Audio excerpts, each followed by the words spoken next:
put those into the chat and oh, there we go.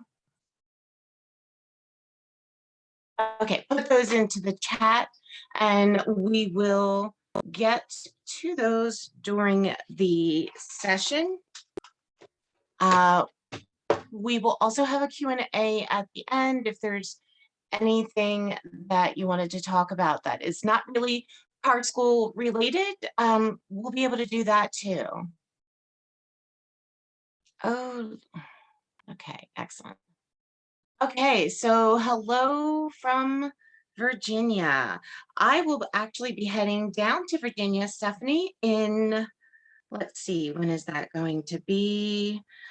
June for the HEAV convention. If you're going to be there, please do stop by. And oh, Camden, New Jersey. I actually used to work in Camden, New Jersey years ago and was part of the Chamber of Commerce, and we did some really neat community activities with that.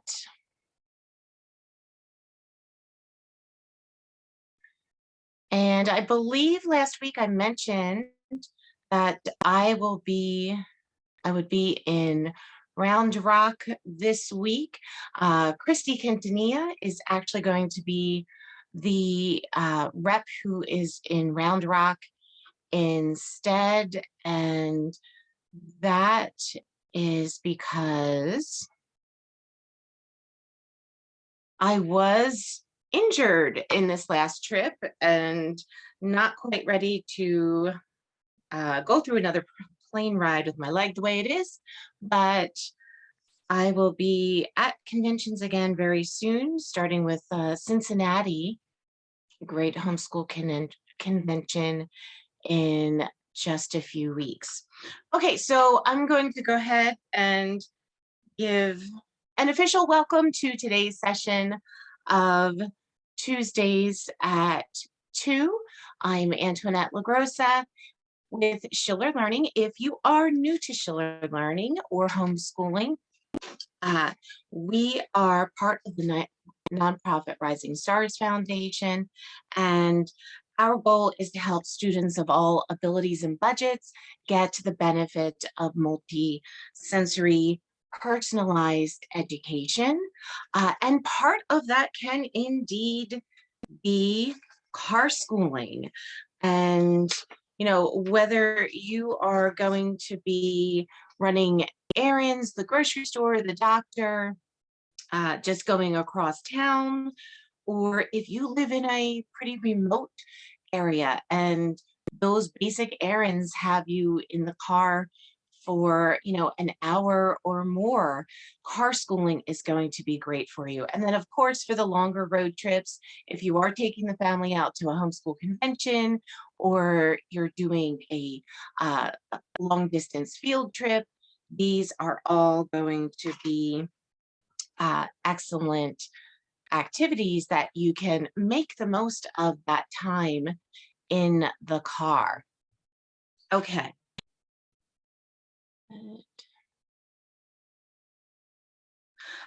Just a few considerations with Carschooling.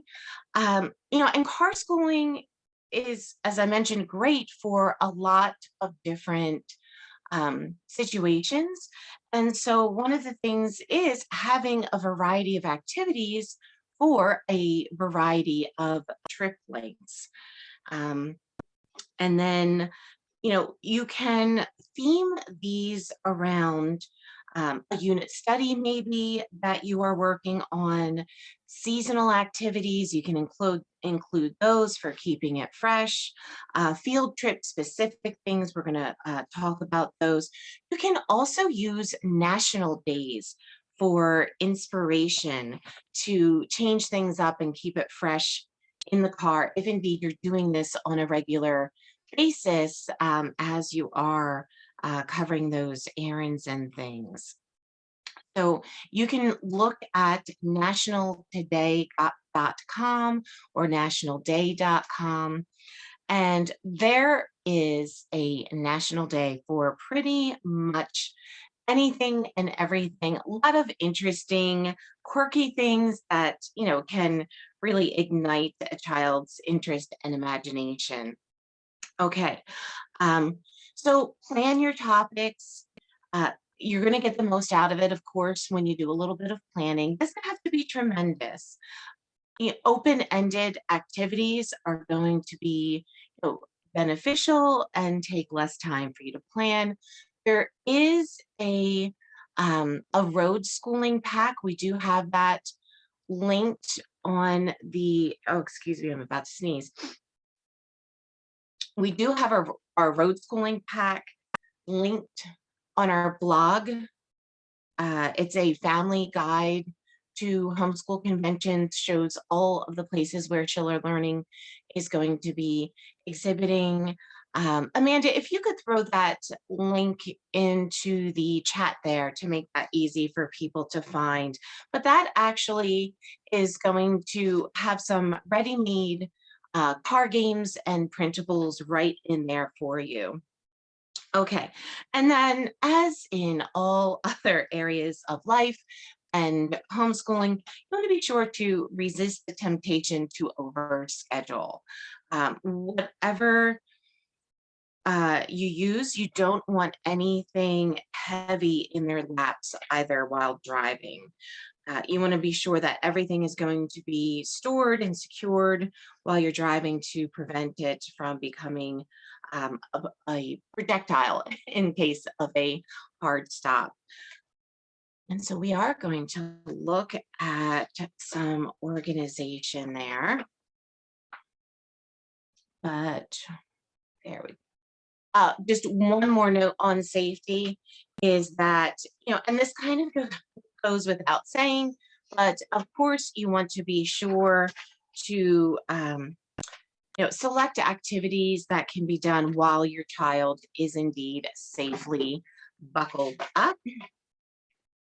Okay, and then you see on the seat there next to him, one of the wonderful ways that you can make Carschooling organized and convenient so that even in the event of an unexpected errand or car trip, that you have a go bag that is by the door and ready to go and has a selection of Carschooling things in there.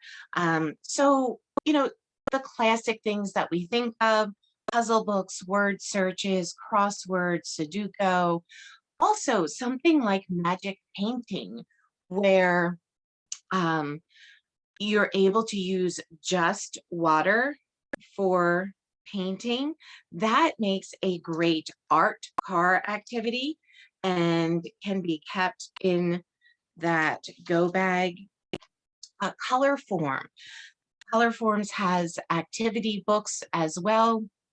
If you remember those from when you were a kid, those are the little, like a sticker, but they easily go on and off and can be repositioned.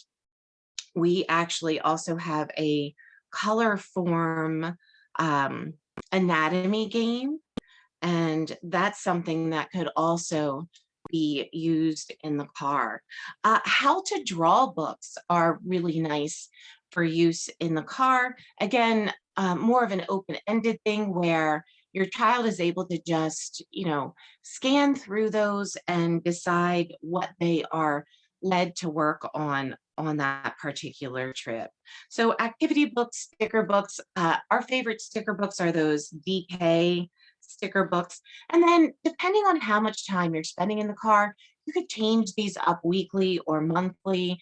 If you're doing a special long trip, of course, you could do things that are going to be specific to that trip. So you've got your go bag. You also have your seat back organizers. This is where you can keep um, some everyday essentials that can be used with a variety of activities. And these are things that don't necessarily need to be changed out. So in your go bag, you have things that you can cycle through, and in your seat back organizer, you could have things like crayons, dry erase markers, pencils, baby wipes. Baby wipes are great for both hands as well as working with um, a wet erase or dry erase marker, even as well as tissues. The seat back organizer can also be used for something else that is great to keep in the car year round, and that is a portable writing center. Now, you could use your seat back organizer for this, or you could use a 3-ring binder, which has pockets so that you can organize your lined paper, blank paper, colored paper, writing prompts. Those are nice. Again, that the child could just, scan through and pick something that was of interest to them. And then some things for decorating the writing pages, maybe stickers, washi tape, and also having some resources. A travel or pocket dictionary, as well as a thesaurus. I have to tell you, the thesaurus is absolutely one of my favorite books. I was so excited with each of the kids to share that um, with them. Also, if you have a pocket size book of quotations, quotations can also be used as writing prompts, as well as things that students can include in their writing. Novelty post-it notes are something else that can be fun to have in your portable writing center, as well as highlighters. So you have heard me give that recommendation of one of the questions that you can ask your child in order to promote that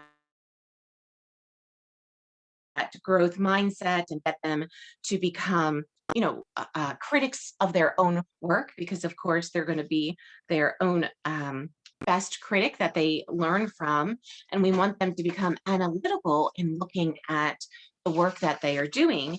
And so one of the things that we recommend asking the child is, what do you think of your work?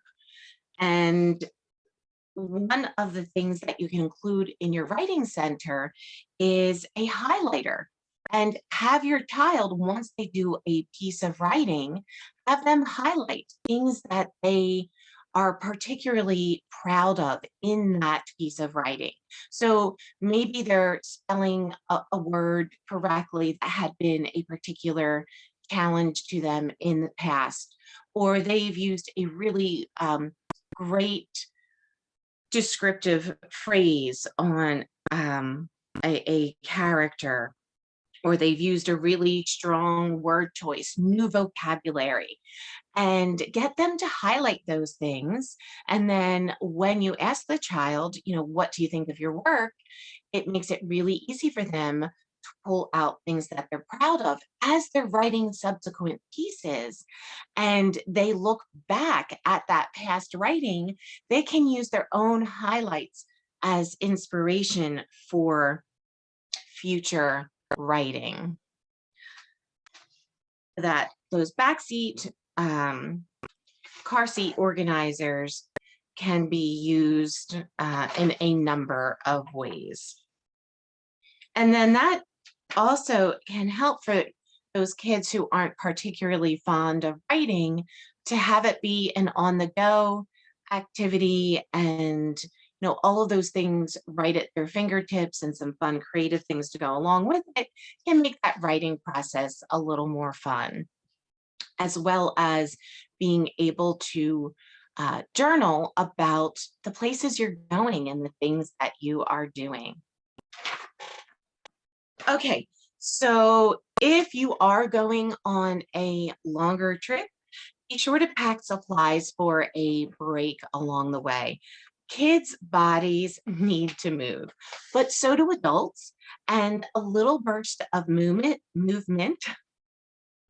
will help your kids stay more engaged in the car schooling and keep you more alert for safe driving. So if you time these breaks for meals as well, it's going to help keep your car a lot cleaner along the way.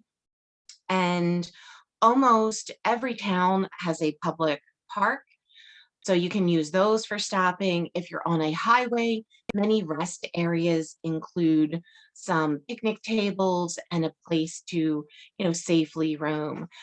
If not, then the town off the next exit may do for that. So, but whether you are driving across country or across town, all of these activities are going to help you make up for, time that could potentially otherwise be lost in the car and turning that into car schooling. Okay, so some classic things along with those activity books are going to be audiobooks. And there are tons of apps available for audiobooks. Audible is something that a lot of people are familiar with and a lot of people have. Of course, there are selections that you can purchase or use for credits, but explore the free resources on there as well. You're going to find tons of classics that are available without using up your credits, as well as some current things that would fall into those three categories.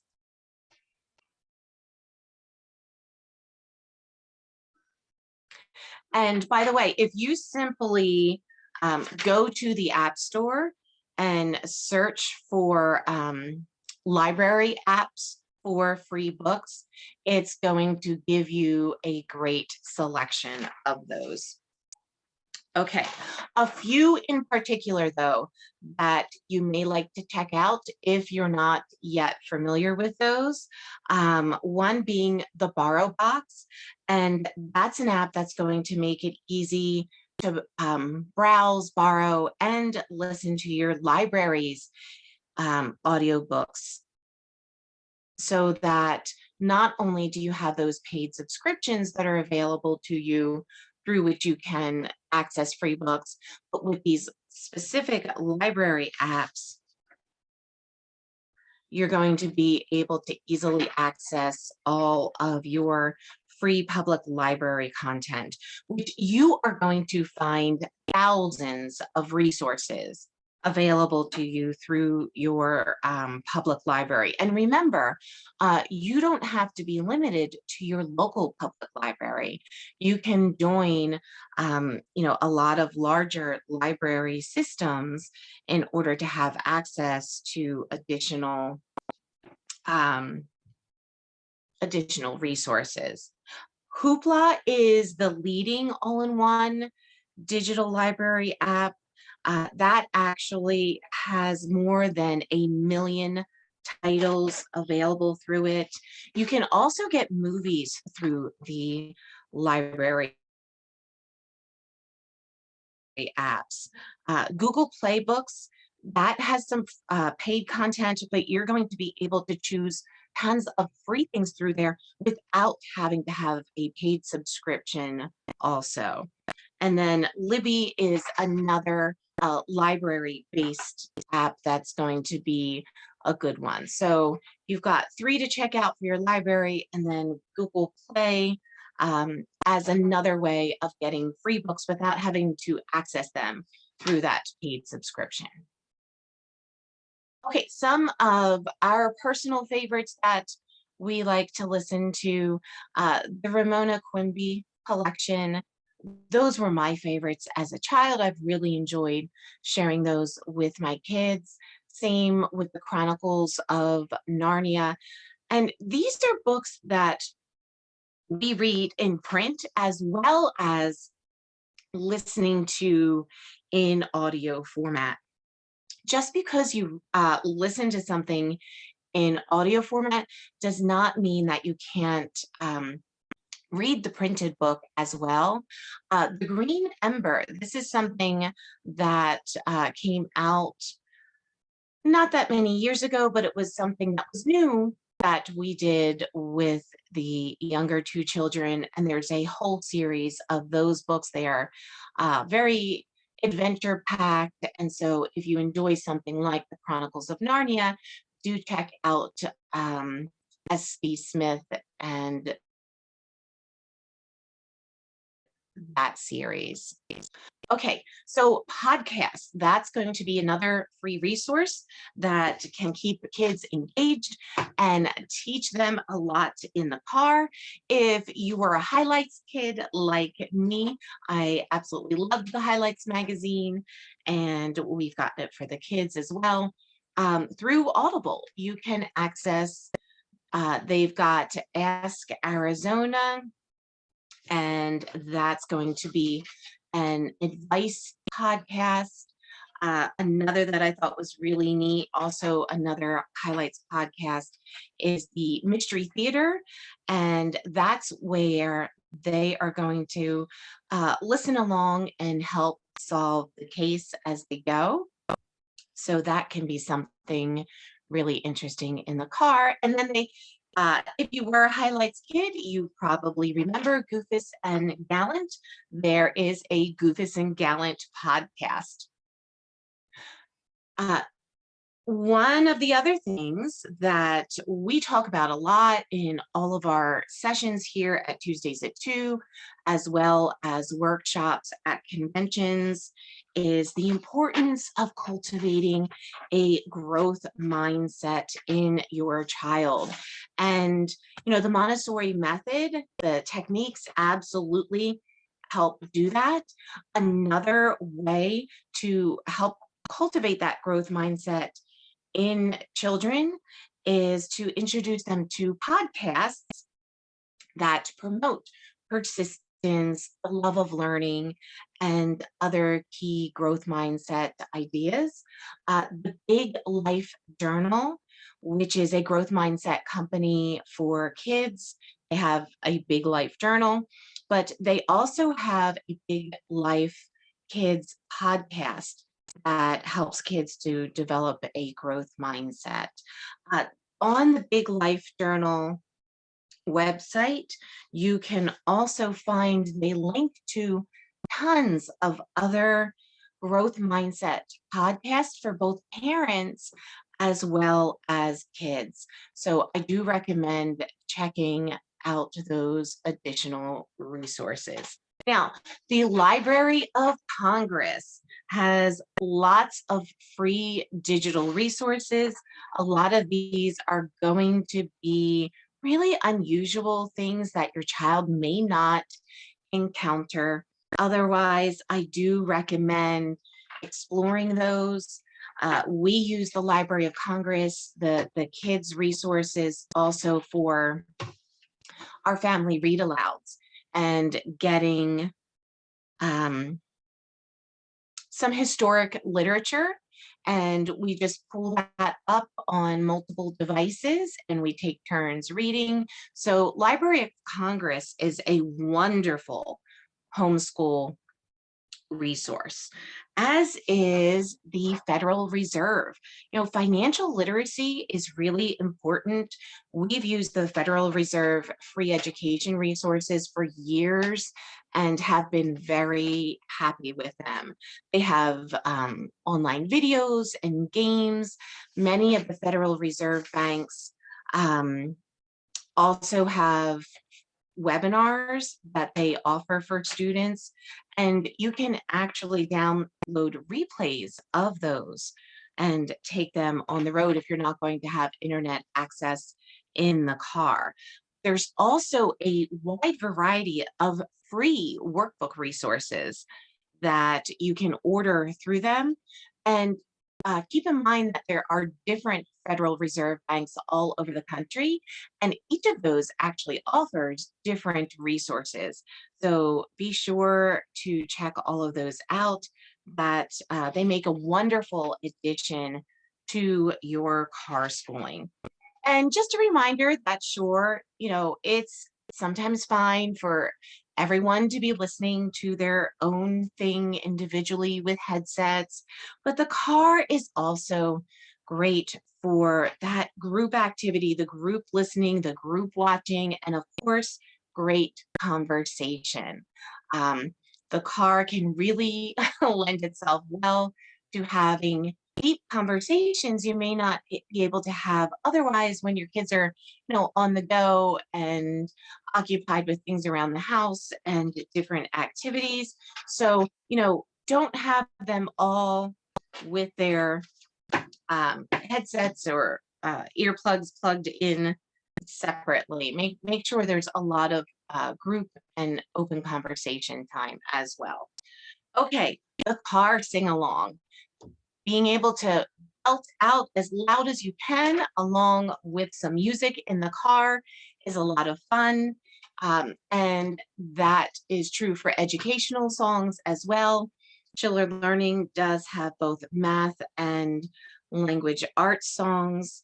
You're able to purchase those individually through our website if you don't have the kits. And these are going to make nice additions to your car ride. Okay, whiteboards are not just for writing, but of course, a whiteboard is wonderful to have in the car with either dry erase or wet erase markers. This on the screen is actually an 11 by 17 magnetic dry erase board that is available through Lowe's for only $5.60, and it's also magnetic. And what's nice with that is that you can then use it for doing different activities with magnets. Now, you can add magnets to all kinds of things that don't already have them, but instead of doing that, I highly recommend, if you have not yet explored poster putty, that you do that. Poster putty is one of those homeschooling things that we have loved for many years. It has so many uses. Now, poster putty. They do have versions of poster putty at dollar stores. I'm going to caution you against dollar store poster putty because I have found it can leave residue on both the item that you've attached the poster putty to, as well as whatever that, if it's a wall or in this case a whiteboard, whatever you're attaching it to. I would say stick to either the Scotch or the Duck brand poster putty. Both of those are really good at actually coming off.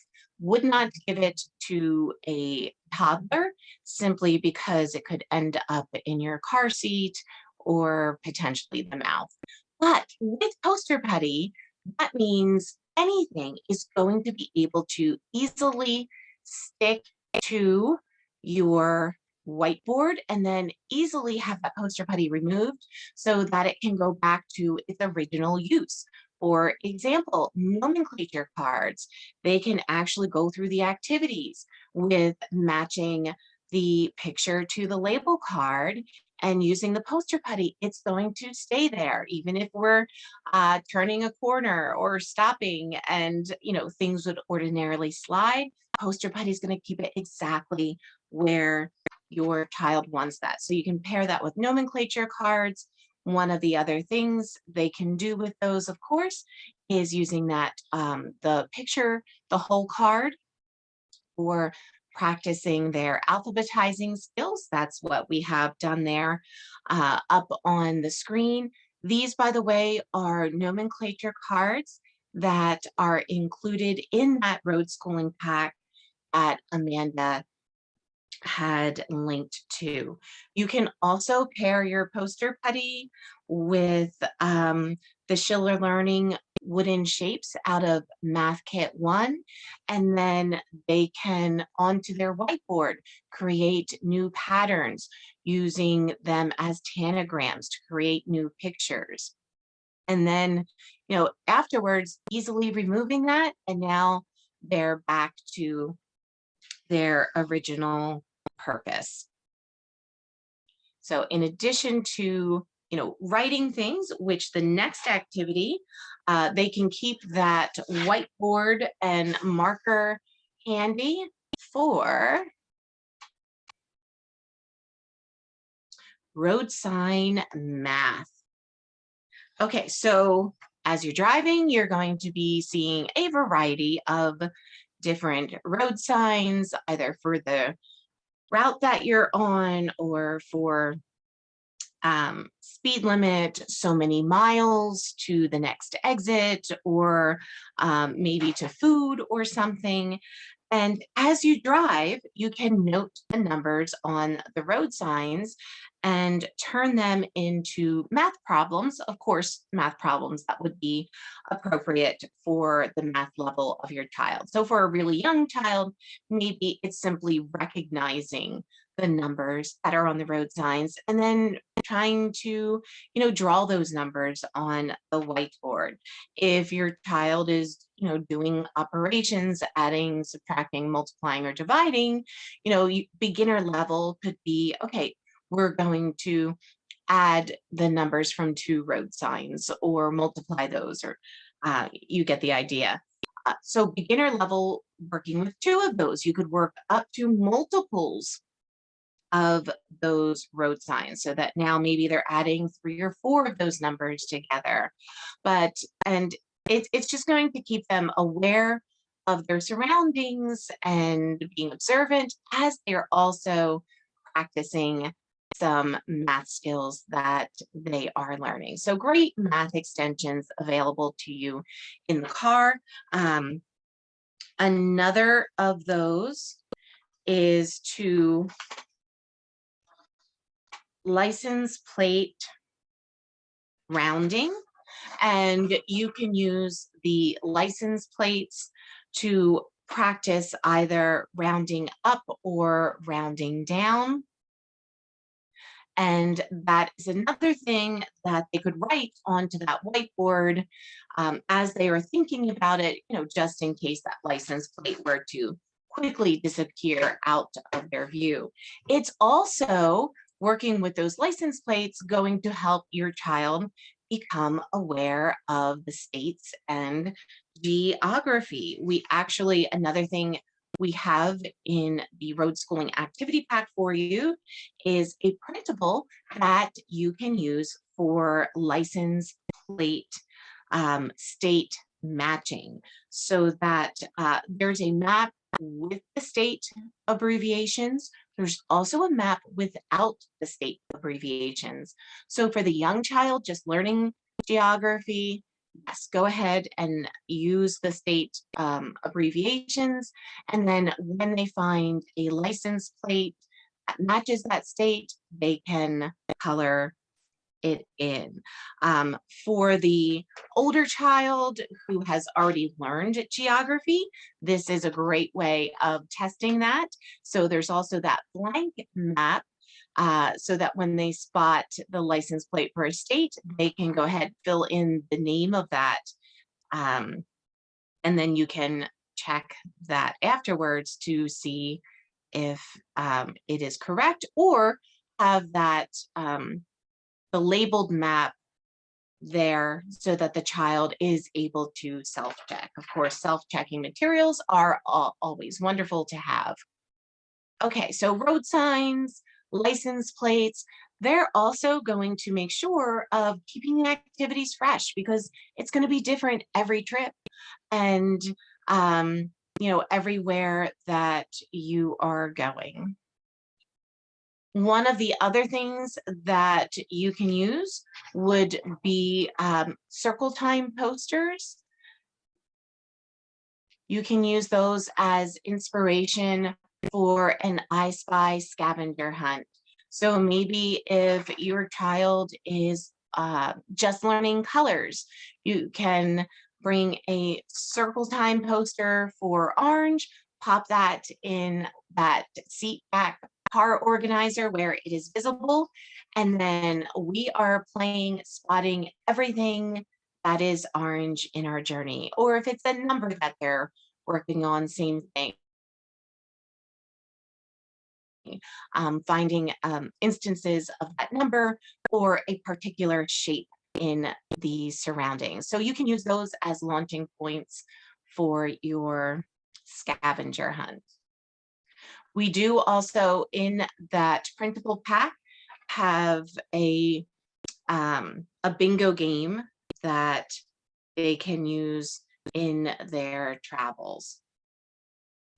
Kids love taking pictures. So another activity that you could do is role playing and assign them the job of being a reporter for the day and recording, the who, what, where, when, and why. The budding photographer is going to enjoy doing that photojournalism spread. If your child has not become a full-fledged writer, then those pictures are going to be a great way of them recording the day. And then later, as they go through those pictures, retell a narrative of the day using a slideshow as a visual aid. They can also be used as a writing prompt later on for them to write a story about their travels.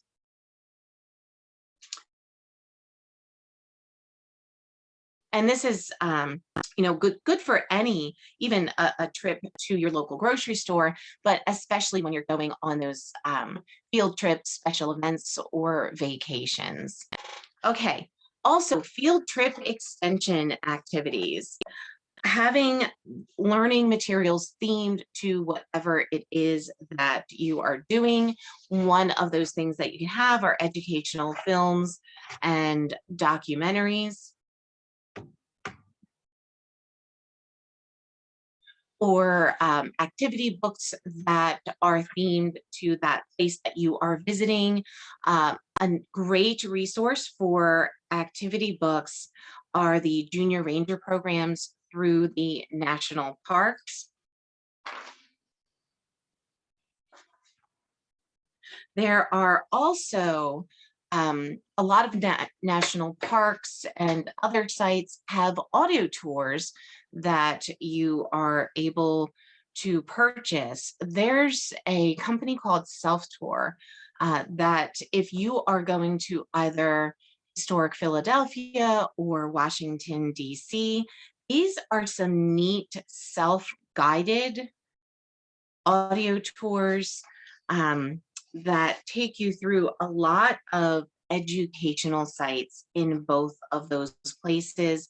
One of the neat things that they have in that Philadelphia tour is a recreation of the sound of the Liberty Bell as last heard in 1846, but it goes through Carpenter's Hall, Dolly Madison's home, Franklin's kite flying location, Franklin's grave, the Betsy Ross house. There's a lot of historic places in Philadelphia. This is a great way of doing those in a 2.5-mile walking tour, which is really nice. The DC one takes you through 50 of Washington's most important monuments, structures, and museums. So that's another, because there's so much to see in both of those cities. I liked the way that these were structured. And it's a little different than what you're finding in other places. Okay, well, I hope that these ideas inspire you to give Carschooling a try. It might help you accomplish more in homeschooling and enjoy your time in the car more, creating lifetime memories in the process. I can tell you, we have some really nice memories of Carschooling activities that we did in the car with the kids who are now, in their 20s, and they remember them, we remember them. So we're really fond of those things that we did in the car. I hope these ideas help you to create those lifetime memories as well. Did anyone have any questions on any of those activities?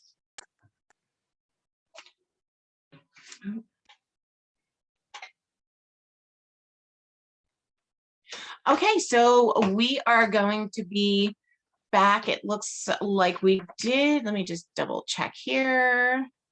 Looks like we did get to all of those.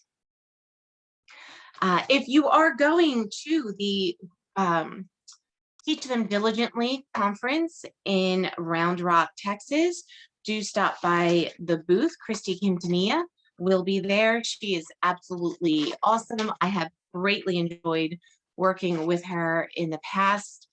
She's doing a couple of really interesting, helpful workshops. And then the next one that we are going to be at after that will be the Great Homeschool Convention in Cincinnati, Ohio. And we hope to see you there as well if you are in that area. In the meantime, we will see you next week on Tuesday at 2 Eastern. Thanks, guys.